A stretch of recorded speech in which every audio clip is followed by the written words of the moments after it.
They say that behind every great man, there is a great woman. And yes, many strong, independent, intelligent, and courageous women have consistently made their marks in time. As we dig through history, an extensive list of impressive women come to light. Leaders, warriors, entrepreneurs, physicians, many of which were overlooked. Others disguise themselves as men to stand a chance in the world. Today with us is Nicki Sackrison, author of Awesome Women, Some Famous, Others Infamous, and Those Who Were Lost in History. Welcome. Good morning. So tell me first of all about your clothing.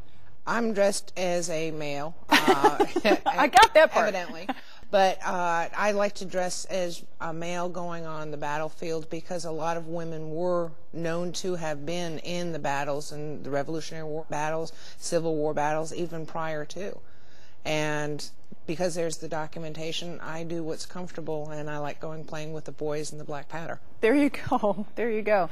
Now, you spent 12 years researching up to 850 different women who were extraordinary. Tell me a little bit about some of the categories of these women. Oh, I have categories ranging from blacksmiths, tinsmiths, soldiers, sailors, astronomers, physicians, anything that I felt that was could be classified as non-traditional, I had a category for. Now, a lot of people think of a woman back in the day, and we're talking back in history here, not present day, and they think of a woman as a demure little woman who stayed at home and raised the kids. Not true. Do I look sweet and demure? Do I have to answer that? You got a gun. No, a lot of women back then had to be strong-willed in mind and in body, especially if they were attempting something new, such as crossing the prairie or setting up a new territory. They couldn't be the sweet little wallflower, or else they just would not make it. Mm-hmm. Okay, and how come we haven't heard about a lot of these women? Are they overlooked, or why is it? You stop to think about the history that's taught in schools is basically political history about political events and the leaders of the time.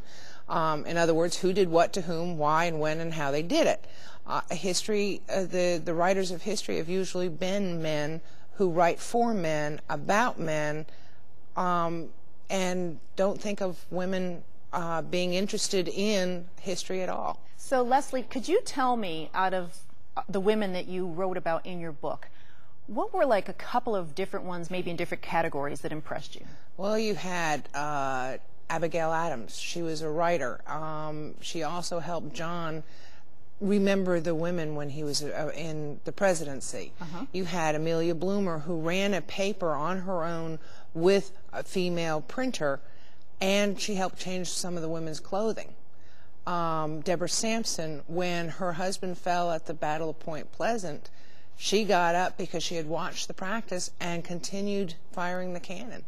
Wow, just from watching. Mm-hmm. All right. Now, people listening right now, where can they get a copy of your book? They can go to Amazon.com, BarnesandNoble.com, or to my publisher's website, which is firstworkspublishing.us, and click on the icon below my book, and those people will get an autographed copy. All right. Well, can I have an autographed copy? Most certainly. Awesome women, and you're an awesome woman too. Thank you. Thank you.